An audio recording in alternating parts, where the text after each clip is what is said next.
Rockstar, Steve aka Void here. Welcome to another episode of Riff Starter, where I help you play your favorite riffs from day one by removing those annoying speed bumps and roadblocks that get in your way. So all of the strategies and techniques from the show are based on my best-selling book, Practice Less, Play More. And if you want to play your favorite riff with me in 5 days or less, then definitely check out riffstarter.com. You're going to love it. It's so my Pick A Riff 5-day guitar challenge. It's awesome. It's on sale right now for just $5. So basically 5 days for $5, and we can play your favorite riff in there. So let's get to today's episode. Money for Nothing by Dire Straits. Now this riff, I mentioned this, I sent out an email about this today.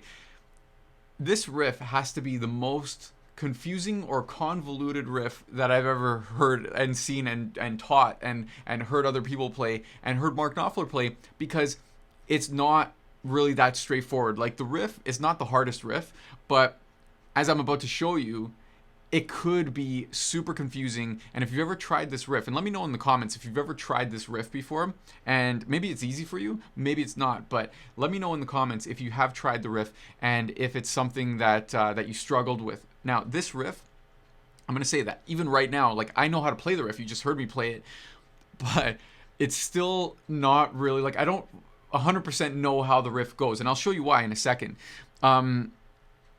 These riffs, really any riff that I've talked about, like, this is, we've had quite a few episodes of Riff Starter so far, and every single riff I say the same thing. It's like, instead of trying to match your current skill level to the level of the record, match the level of the record to your current skill level, or even just keeping it to riffs.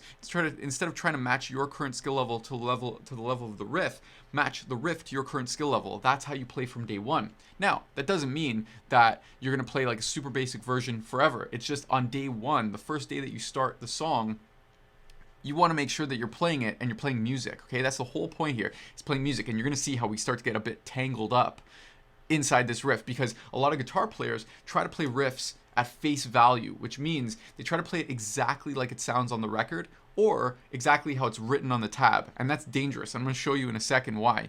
So let's actually get to my screen. So check this out. So basically we have, so this is a tab that I got from guitarinstructor.com, an awesome site. I highly recommend it. This is basically money for nothing, and you can see here a lot of different moves. I'm going to just play it at face value. I'm going to play like all these moves here. So you got like, so you have 2 shots here. Okay, then 3 there, and then you play this here, 1 note by itself, and then you go here, 2 shots on the 5 and 5, 3 and 3, and there's this little muffle here, little mute, and then open, another mute, and then another one. Okay, now already my mind, like, already I'm exhausted, because there's all these different specific instructions, like especially this here, this 5 by itself, as well as this mute here. So if I'm playing,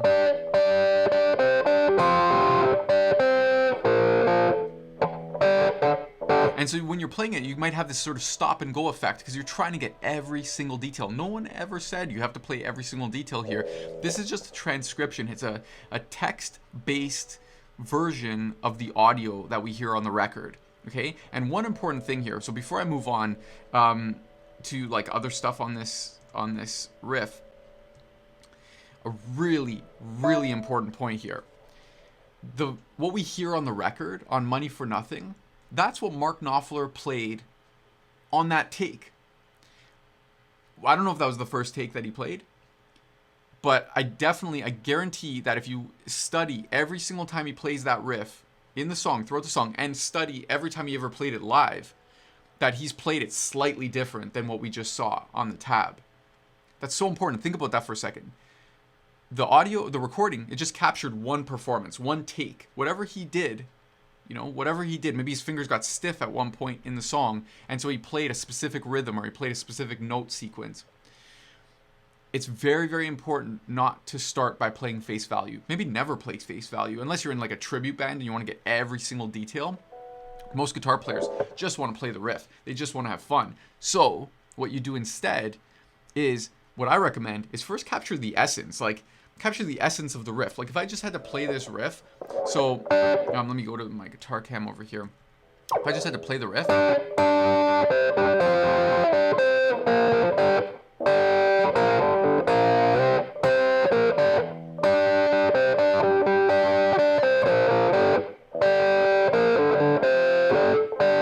just gonna play what I think it should sound like based on what I remember of the riff, and I could study it, and I could kind of like, I could look at the tab that I was just showing you. I could look at that, and I don't have to play every single instruction. I can like interpret it. Okay, this is also when you see when you hear covers, bands cover different artists, and it's like they do what they want. We're guitar players, remember. We do whatever we want. We don't have to conform. So looking at the tab and looking at the specific instructions, it kind of goes against that. It's like, why are we looking at this as like it's gospel or something like that? If you want to remove something, like check this out. If you don't want to play one of these here, so like bam bam, maybe I don't want to play this one here, bam bam ba ba ba, and then I don't play this note here. Bam bam ba ba ba ba ba bam bam. I don't play the mute there. Bam bam ba bam bam. Now here, switching to a power chord, that might be a little tricky. So you slide that power chord, and then you go to this double stop over here. Like that's too specific, man. Like especially for day one. First, just play the thing. Like what I would probably do is I would probably just play all double stops, just two, instead of this. If you follow what's going on here, is doing power chords first, and then these double stops, these fourths, playing these stacks here after the power chord when it's kind of the same chord, where it's just like get the sound first with one finger. Like one finger, it's so much easier to play. And so I'm just showing you mainly a concept. Like, you can find tabs and tutorials of the song, but it's more of an attitude, an approach to guitar that we want to do here. Okay, it's like we want to match the riff to our current skill level. For some people, that's going to be super, novice, and like maybe even like.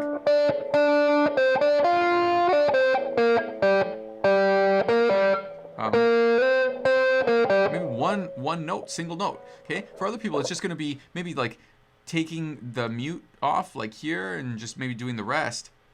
You got to just match it. That's the whole thing. It's just the attitude of doing what works for you. Okay, it's very interpretive. What else? Oh, this second half is just ridiculous. You've got a harmonic here, and then the riff, and then a single note, and then a single note here while this 7th fret still rings, and then an octave, and then here. Like, come on, man. That's just, and then another harmonic. It's just crazy. Like, that's just not, it's needless. That's what it is. It's needless. And so what I find is a lot of guitar players, especially guitar players who I coach, and come into my world, in my inbox, every single day I'm talking to guitar players, and I just hear about struggles that that guitar players will have, and it's because of this face value approach. Like, let's look at exactly what it showed on the tab, or exactly what the instructor showed on the YouTube tutorial, and it's all these little moves that aren't very natural.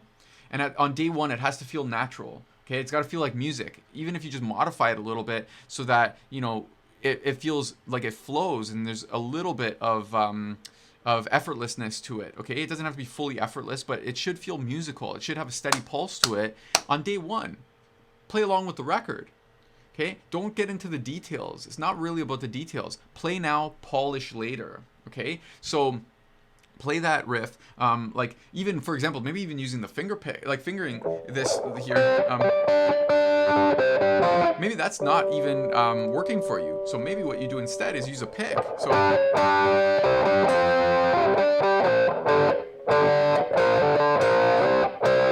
maybe that works better for you. So do it. You're rarely going to hear me say don't try it. Like, it's just playing too many details at once. That's something that I don't want you to do, because you're going to just get stuck in those details, and it's not going to be fun. Like, who cares if you play that X, that mute at that moment? Who cares if it makes you stumble? Like, this is what I'm talking about, speed bumps. Like, if it makes you stumble or slow down, then you're doing yourself and the riff a disservice. Like, the essence is what I'm talking about. The essence. If you capture that essence, bam, how would you sing it? Bam, bam, ba da dum, bam, bam, ba dum, ba dum. That's what you should play. Whatever you can sing like that, even if it's not, the right pitch. That's what you should play first, and modify as you need to. Okay, let me know if that makes sense in the comments. It's such a simple approach.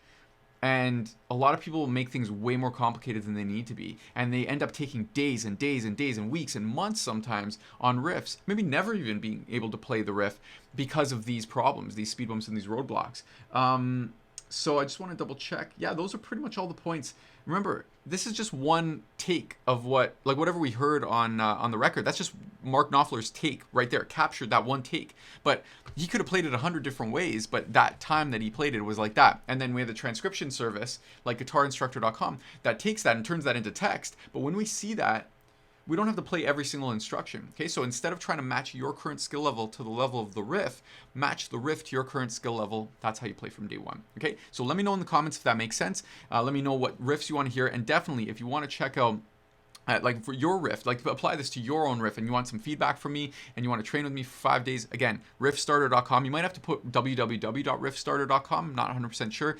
Just you'll find it. It's called the Pick A Riff 5-day challenge. I hope that you join because it's a lot of fun, and we get a lot of progress in a very short period of time. So check it out, and that's pretty much it. I hope to see you in the next episode of Riff Starter.